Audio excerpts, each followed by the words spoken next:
দুঃখ কষ্ট এমন ভাবে জমছিল যে একজনের বললে কাজ হবে না, তাই একসাথে দুটো প্রেম করেছিলাম। দুইজনের মনের কষ্ট খুললে কমু, তাই দুইটা প্রেম করেছি এই জন্য, যাতে একজনে তো কষ্ট ভাগ করে নিতে পারবে না, তাই দুজনকে অর্ধেক একটারে বলছি আর অর্ধেক আরেকটারে বলছি।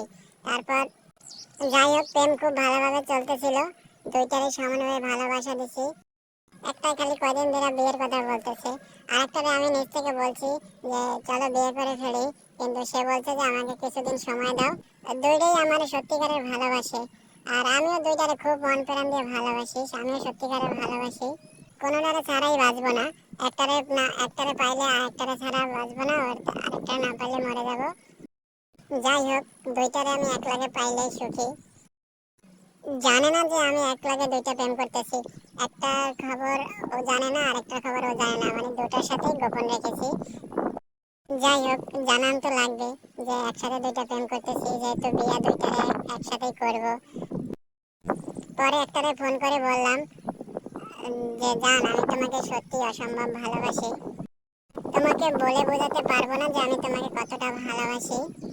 পৃথিবী একদিকে আর তুমি যদি অন্যদিকে থাকো, তারপর আমি তোমাকে চাইবো, তোমাকে ছাড়া আমি বাঁচবো না।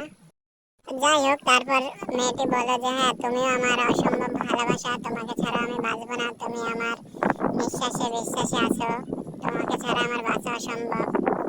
পরে বললাম যে দেখো, আমি তোমাকে যেরকম ভালোবাসি, আমি আরেকজনের এরকম অসম্ভব ভালোবাসি। কোনোভাবে চাইতেছি না যে তোমাদের দুজনকে আলাদা করতে, মানে আমি বিয়ে তোমাদের দুজনকেই করতে চাই। একলাগে তো দুইটা বিয়ে করাই যায়, এটা তো স্বাভাবিক, তাই না বলো? পরে যাই হোক, তারপর অনেকক্ষণ রাগারাগি করলো, কান্নাকাটি করলো, তারপর কি করবে, মেনে নিল, তারপর মানলো, ঠিক আছে।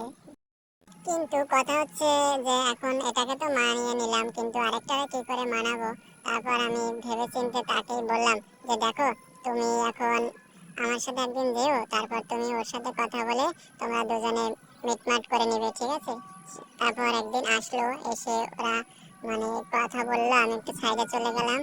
কিন্তু তারপর হঠাৎ একদিন এভাবে এক সপ্তাহের মতো চলতে লাগলো, ঠিকঠাক ছিল সবই। কিন্তু হঠাৎ করে দেখলাম যে দুজনেই ফোন করছে না, মানে হঠাৎ এক সপ্তাহ হয়ে গেল, কিন্তু তারপর দেখলাম কি মানে কোনো ফোন নেই, তাদের দুজনের একজনেরও খবর নেই। তারা ফোন করছি কিন্তু ফোন মানে ব্লক লিস্টে নাম্বার। তারপর কি করব, আমি অন্য নাম্বার দিয়ে কল করেছি, কিন্তু তারপর তো ছেঁচড়া মেয়ে থাকতেও আমি ওই দুইটা মায়াকে অনেক বিশ্বাস করেছিলাম, কারণ আমার সাথে কখনো ছেঁচড়ামি করে নাই, তাই ওদের খুব বিশ্বাস করেছিলাম।